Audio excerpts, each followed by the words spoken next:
ಬದರಿನಾಥ್ ಹಿಂದೂ ಧರ್ಮದ ಪ್ರಮುಖ ದೇವತೆಗಳಲ್ಲಿ ಒಬ್ಬನಾದ ವಿಷ್ಣುವಿಗೆ ಸಮರ್ಪಿತವಾದ ಪವಿತ್ರ ಹಿಂದೂ ದೇವಾಲಯವಾಗಿದೆ. ಇದು ಉತ್ತರ ಭಾರತದ ಉತ್ತರಾಖಂಡದ ಚಮೋಲಿ ಜಿಲ್ಲೆಯಲ್ಲಿದೆ ಮತ್ತು ಇದು ಅತ್ಯಂತ ಪವಿತ್ರವಾದ ಹಿಂದೂ ದೇವಾಲಯಗಳಲ್ಲಿ ಒಂದಾಗಿದೆ.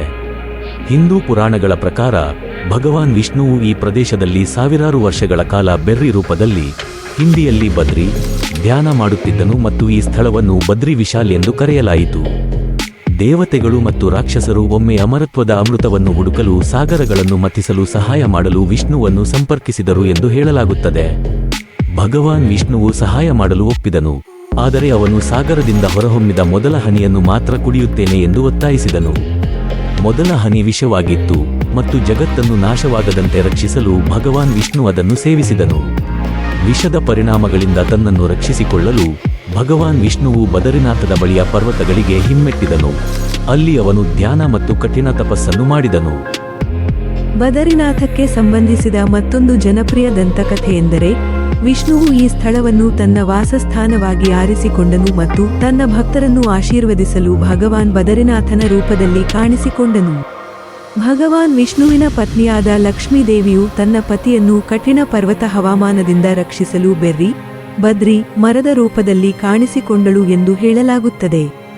ಹಾಗಾಗಿ ಈ ಸ್ಥಳಕ್ಕೆ ಬದರಿನಾಥ ಎಂದು ಹೆಸರು ಬಂತು.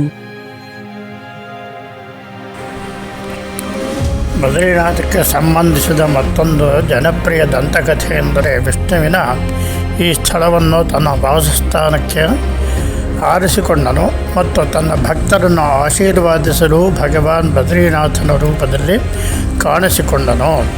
ಭಗವಾನ್ ವಿಷ್ಣುವಿನ ಪತ್ನಿಯಾದ ಲಕ್ಷ್ಮೀದೇವಿಯು ತನ್ನ ಪತಿಯನ್ನು ಕಠಿಣ ಪರ್ವತ ಹವಾಮಾನದಿಂದ ರಕ್ಷಿಸಲು ಬೆರ್ರಿ ಅಂದರೆ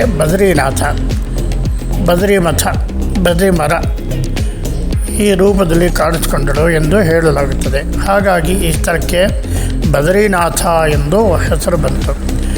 ಬದರಿನಾಥ ದೇವಾಲಯವನ್ನು 8ನೇ ಶತಮಾನದಲ್ಲಿ ಅತ್ಯಂತ ಪ್ರಮುಖ ಹಿಂದೂ ಸಂತರು ಮತ್ತು ತತ್ವಜ್ಞಾನಿಗಳಲ್ಲಿ ಒಬ್ಬರಾದ ಆದಿಶಂಕರಾಚಾರ್ಯರು ಸ್ಥಾಪನೆ ಮಾಡಿದರು ಅಂತ ನಂಬಲಾಗಿದೆ.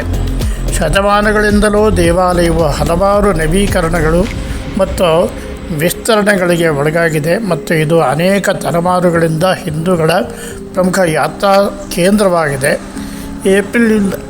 ಏಪ್ರಿಲ್ನಿಂದ ನವೆಂಬರ್ವರೆಗೆ ಪ್ರವಾಸಿಗರಿಗೆ ದೇವಾಲಯವು ತೆರೆದಿರುತ್ತೆ. ಕಠಿಣವಾದ ಪರ್ವತ ಹವಾಮಾನವು ಪ್ರದೇಶವನ್ನು ಪ್ರವೇಶಿಸಲು ಸಾಧ್ಯವಾಗುತ್ತದೆ. ವರ್ಷದ ಉಳಿದ ಸಮಯದಲ್ಲಿ ವಿಷ್ಣುವಿನ ವಿಗ್ರಹವನ್ನು ಹತ್ತಿರದ ಜೋಶಿ ಮಠದಲ್ಲಿ ಇರಿಸಲಾಗುತ್ತೆ. ಅಲ್ಲಿ ಅದನ್ನು ಮುಂದಿನ ಋತುವಿನವರೆಗೆ ಪೂಜೆ ಮಾಡಲಾಗುತ್ತೆ.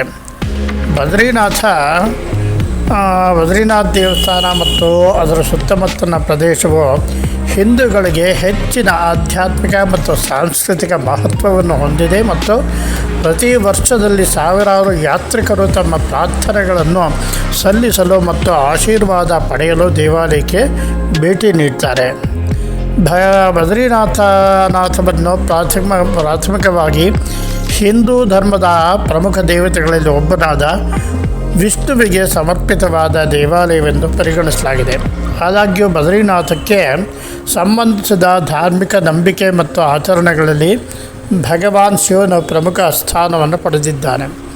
ಭಗವಾನ್ ಶಿವ ಮತ್ತು ವಿಷ್ಣುವಿನ ಆತ್ಮೀಯ ಸ್ನೇಹಿತರು ಎಂದು ಹೇಳಲಾಗುತ್ತದೆ ಮತ್ತು ಭಗವಾನ್ ಶಿವನು ವಿಷ್ಣುವಿನ ಜೊತೆಯಲ್ಲಿ ಬದ್ರಿನಾಥಕ್ಕೆ ಹೋಗಿದ್ದಾನೆ ಎಂದು ನಂಬಲಾಗಿದೆ. ವಿಷ್ಣುವಿನ ಧ್ಯಾನ ಮತ್ತು ತಪಸ್ಸಿನಲ್ಲಿ ಪಾಲ್ಗೊಳ್ಳಲು ಶಿವನು ಒಮ್ಮೆ ಬದ್ರಿನಾಥಕ್ಕೆ ಭೇಟಿ ನೀಡಿದ್ದನೆಂದು ಕೆಲವು ದಂತಕಥೆಗಳು ಹೇಳುತ್ತೆ. ಇದರ ಜೊತೆಗೆ ಭಗವಾನ್ ಶಿವನ ಬದ್ರಿನಾಥ ದೇವಾಲಯದ ಬಳಿ ತಪ್ತಕುಂಡ್ ಎಂದು ಕರೆಯಲ್ಪಡುವ ನೈಸರ್ಗಿಕ ಬಿಸಿನೀರಿನ ಬುಗ್ಗೆಯ ರೂಪದಲ್ಲಿ ಇರುತ್ತಾರೆ ಎಂದು ನಂಬಲಾಗಿದೆ. ಬದ್ರಿನಾಥಕ್ಕೆ ಭೇಟಿ ನೀಡುವ ಯಾತ್ರಾರ್ಥಿಗಳು ತಮ್ಮ ಧಾರ್ಮಿಕ ಆಚರಣೆಗಳ ಭಾಗವಾಗಿ ಈ ಬಿಸಿನೀರಿನ ಬುಗ್ಗೆಯಲ್ಲಿ ಸ್ನಾನ ಮಾಡುತ್ತಾರೆ ಮತ್ತು ಇದನ್ನು ಮಂಗಳಕರ ಮತ್ತು ಶುದ್ಧೀಕರಣವೆಂದು ಪರಿಗಣಿಸಲಾಗುತ್ತೆ.